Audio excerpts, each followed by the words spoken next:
ಆತ್ಮೀಯ ವಿದ್ಯಾರ್ಥಿಗಳೇ, ತಮ್ಮೆಲ್ಲರಿಗೂ ಕೂಡ ನಿಮ್ಮದೇ ಆಗಿರ್ತಕ್ಕಂಥ ಯೂಟ್ಯೂಬ್ ಚಾನಲ್ ಸ್ಟಡಿ ವಿತ್ ಪರಶುರಾಮ್ಗೆ ಸ್ವಾಗತವನ್ನು ಕೋರ್ತೀನಿ. ಕಲಿಕಾ ಚೇತರಿಕೆಯಲ್ಲಿ ಇವತ್ತು 9ನೇ ತರಗತಿಯ ಸಮಾಜ ವಿಜ್ಞಾನದಲ್ಲಿ ಕಲಿಕಾ ಹಾಳೆ 41ಕ್ಕೆ ಸಂಬಂಧಪಟ್ಟಂತೆ ಉತ್ತರಗಳನ್ನು ತಂದಿದ್ದೀನಿ. ಈ ಹಿಂದಿನ ವಿಡಿಯೋಗಳನ್ನು ನೋಡದೇ ಇದ್ದರೆ ವಿಡಿಯೋದ ಡಿಸ್ಕ್ರಿಪ್ಷನ್ ಬಾಕ್ಸ್ನಲ್ಲಿ ಒಂದು ಪ್ಲೇಲಿಸ್ಟ್ ಲಿಂಕ್ ಇದೆ.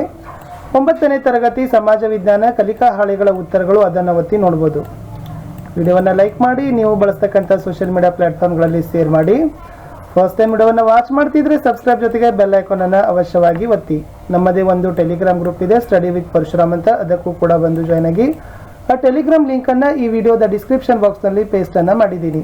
ನಾವು 9ನೇ ತರಗತಿಯಲ್ಲಿ ಹಿಂದಿಯಲ್ಲಿನೂ ಕೂಡ ಕಲಿಕಾ ಚೇತರಿಕೆಗೆ ಸಂಬಂಧಪಟ್ಟಂತೆ ವಿಡಿಯೋಗಳನ್ನು ಹಾಕ್ತಿದ್ದೀವಿ. ಅಷ್ಟಲ್ಲದೆ 9ನೇ ತರಗತಿಯ ಹಿಂದಿ ಆಗಿರ್ಬೋದು, ಸೈನ್ಸ್ ಆಗಿರ್ಬೋದು ಮತ್ತು SS ವಿಷಯಗಳಿಗೆ ಸಂಬಂಧಪಟ್ಟಂತೆ ಕ್ವಶನ್ ಆನ್ಸರ್ಸ್ ವಿಡಿಯೋಗಳಿದ್ದಾವೆ. ಆ ವಿಡಿಯೋಗಳನ್ನು ಸಹಿತ ತಪ್ಪದೆ ನೋಡಿ. ಏನಾದರೂ ಡೌಟ್ ಅನಿಸಿದರೆ ತಾವುಗಳು ಕಮೆಂಟ್ ಮಾಡಲು ಮರೆಯದಿರಿ ಅಂತ ಹೇಳ್ತಾ ಶುರು ಮಾಡೋಣ. ಇವತ್ತು 9ನೇ ತರಗತಿಯ ಸಮಾಜ ವಿಜ್ಞಾನದಲ್ಲಿ ಕಲಿಕಾ ಹಾಳೆ 41ಕ್ಕೆ ಸಂಬಂಧಪಟ್ಟಂತೆ ಉತ್ತರಗಳನ್ನು. ಚಟುವಟಿಕೆ 1, ವಿಭಕ್ತ ಮತ್ತು ಅವಿಭಕ್ತ ಕುಟುಂಬಕ್ಕೂ ಇರುವ ವ್ಯತ್ಯಾಸಗಳು ಏನು? ಇಲ್ಲಿ ವಿಭಕ್ತ ಕುಟುಂಬಗಳಲ್ಲಿ ನೋಡಿದರೆ ತಂದೆ ತಾಯಿ ವಿವಾಹಿತ ಮಕ್ಕಳು ಮಾತ್ರ ವಾಸಿಸ್ತಾರೆ. ಆದರೆ ಅವಿಭಕ್ತ ಕುಟುಂಬದಲ್ಲಿ ಪತಿ ಪತ್ನಿ, ಅವರ ಮಕ್ಕಳು, ಮೊಮ್ಮಕ್ಕಳು, ಅಂದರೆ 2ಕ್ಕಿಂತ ಹೆಚ್ಚಿನ ತಲೆಮಾರಿನ ಜನ ಏನು ಮಾಡ್ತಾರಪ್ಪ ಅಂದ್ರೆ ಅವಿಭಕ್ತ ಕುಟುಂಬದಲ್ಲಿ ವಾಸವನ್ನು ಮಾಡ್ತಾರೆ. ಮುಂದೆ ಈ ವಿಭಕ್ತ ಕುಟುಂಬಗಳ ಗಾತ್ರ ಚಿಕ್ಕದಾಗಿರ್ತವೆ, ಅವಿಭಕ್ತ ಕುಟುಂಬಗಳ ಗಾತ್ರ ದೊಡ್ಡದಾಗಿರ್ತವೆ. ಈ ವಿಭಕ್ತ ಕುಟುಂಬಗಳಲ್ಲಿ ವೈಯಕ್ತಿಕತೆಗೆ ಹೆಚ್ಚಿನ ಪ್ರಾಧಾನ್ಯತೆಯನ್ನು ಕೊಡ್ತಾರೆ. ಬಟ್ ಅವಿಭಕ್ತ ಕುಟುಂಬದಲ್ಲಿ ಸಾಮೂಹಿಕತೆಗೆ ಹೆಚ್ಚಿನ ಪ್ರಾಧಾನ್ಯತೆಯನ್ನು ಕೊಡ್ತಾರೆ. ಈ ಮೂರು ಏನಾಗಿದ್ವಪ್ಪ ಅಂದರೆ ಮೋಸ್ಟ್ ಇಂಪಾರ್ಟೆಂಟ್ ಆಗಿ ವಿಭಕ್ತ ಮತ್ತು ಅವಿಭಕ್ತ ಕುಟುಂಬದ ನಡುವಿನ ವ್ಯತ್ಯಾಸಗಳನ್ನು ತಿಳಿಸ್ತಕ್ಕಂಥ ಅಂಶಗಳು ಆಗಿತ್ತು.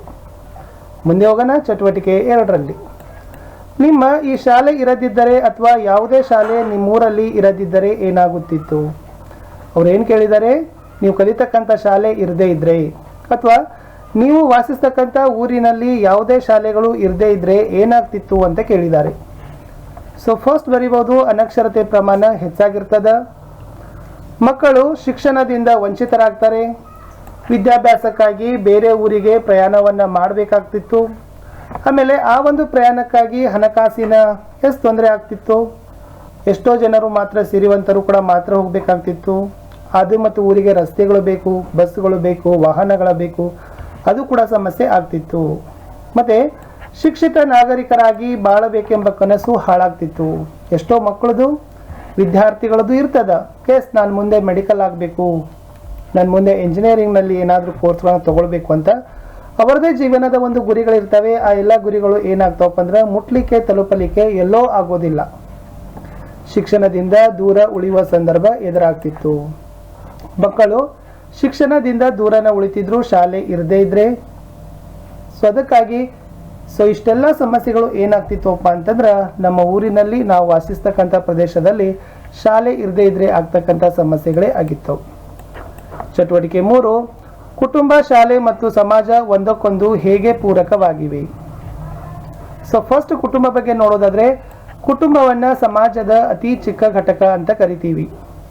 ಈ ಕುಟುಂಬ ಮಕ್ಕಳಿಗೆ ಪಾಲನೆ, ಪೋಷಣೆ, ರಕ್ಷಣೆ, ಸಂಸ್ಕೃತಿ, ಸೊ ಅಷ್ಟೇ ಅಲ್ಲದೆ ಏನ್ ಮಾಡ್ತದಪ್ಪ ಅಂದ್ರೆ ಮೂಲಭೂತ ಕೌಶಲ್ಯಗಳನ್ನ ಮಕ್ಕಳಿಗೆ ಒದಗಿಸಿ ಕೊಡ್ತಕ್ಕಂಥದ್ದು ಕುಟುಂಬದ ಆದ್ಯ ಕೆಲಸ. ಇನ್ನು ಶಾಲೆಗೆ ನೋಡೋದಾದ್ರೆ ಮಗುವನ್ನ ಸಾಮಾಜೀಕರಣಗೊಳಿಸುವಲ್ಲಿ ಮುಖ್ಯವಾದ ಪಾತ್ರವನ್ನು ವಹಿಸ್ತದ. ಸಾಮಾಜೀಕರಣ ಅಂದ್ರೆ ಸಾಮಾಜಿಕ ಚಟುವಟಿಕೆಗಳನ್ನ ಕಲಿಸೋದು. ಇವೆಲ್ಲ ಮುಖ್ಯ ಕೆಲಸ ಆಗೋದು ಶಾಲೆಯಲ್ಲಿ. ಮೂಲಭೂತ ಸಾಮಾಜಿಕ ಕೌಶಲ್ಯ, ತಿಳುವಳಿಕೆ ಹೇಳಿಕೊಡ್ತದ. ಅಷ್ಟಲ್ಲದೆ ವ್ಯಕ್ತಿಯ ಪ್ರಾಥಮಿಕವಾಗಿರ್ತಕ್ಕಂಥ ಜ್ಞಾನ ಆಗಿರ್ಬೋದು, ಪ್ರಾಥಮಿಕವಾಗಿರ್ತಕ್ಕಂಥ ಸಾಮಾಜಿಕ ಕೌಶಲ್ಯಗಳನ್ನ ಏನ್ ಮಾಡ್ತದಪ್ಪ ಅಂದ್ರೆ ತಿಳುವಳಿಕೆಗಳನ್ನ ಎಲ್ಲಿ ಕಲಿತೀವಿ ಅಂತಂದ್ರೆ ಶಾಲೆಯಲ್ಲಿ ಕಲಿಸ್ತೀವಿ. ಇನ್ನ 3ನೇದು ಹೇಳ್ತಾರೆ ಸಮಾಜದ ಬಗ್ಗೆ.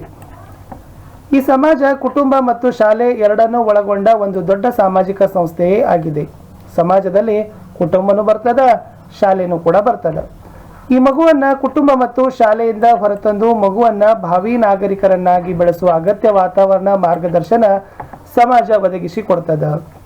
ಕುಟುಂಬ ಮಗುವಿನ ರಕ್ಷಣೆ ಮಾಡ್ತದ, ಪಾಲನೆ ಪೋಷಣೆ ಕಲಿಸ್ತದ, ಸಂಸ್ಕೃತಿ ಕಲಿಸ್ತದ. ಶಾಲೆ ಮಗುವನ್ನ ಸಾಮಾಜೀಕರಣ ಮಾಡ್ತದ, ಮೂಲಭೂತ ಕೌಶಲ್ಯನ ಕಲಿಸ್ತದ.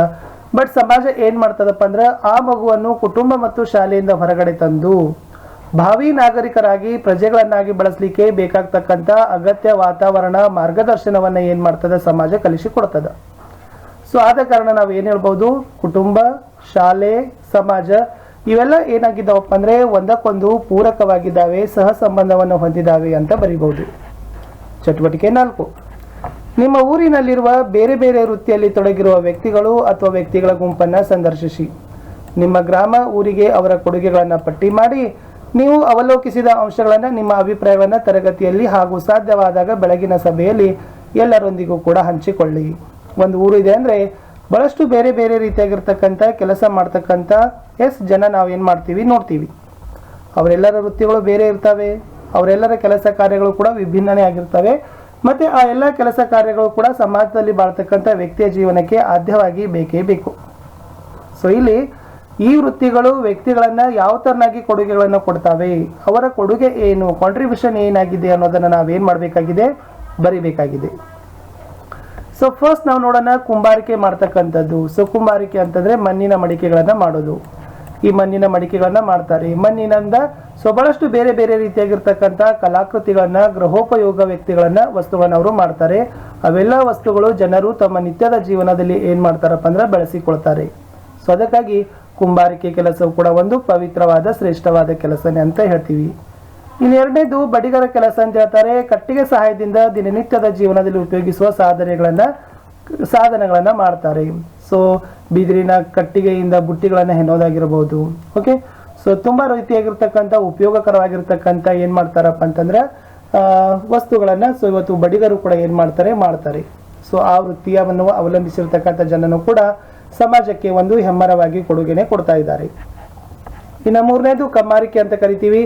ಇಲ್ಲಿ ಏನಿದೆ ಅಂದ್ರೆ ಕಬ್ಬಿಣದ ವಸ್ತುಗಳನ್ನ ತಯಾರಿಸ್ತಾರೆ, ಆ ವಸ್ತುಗಳನ್ನ ದುರಸ್ತಿ ಮಾಡ್ತಕ್ಕಂಥ ಕೆಲಸವನ್ನ ಮಾಡ್ತಾರೆ. ಸೊ ಎಷ್ಟೋ ಒಂದು ಕಬ್ಬಿಣದ ಚಿಕ್ಕ ಮೂಳೆ ಚಿಕ್ಕ ಸಣ್ಣ ಪುಟ್ಟ ವಸ್ತುಗಳನ್ನ ಏನ್ ಮಾಡ್ತಾರಪ್ಪ ಅಂತಂದ್ರೆ ಅವರು ಮಾಡಿ ಕೊಡ್ತಾರೆ.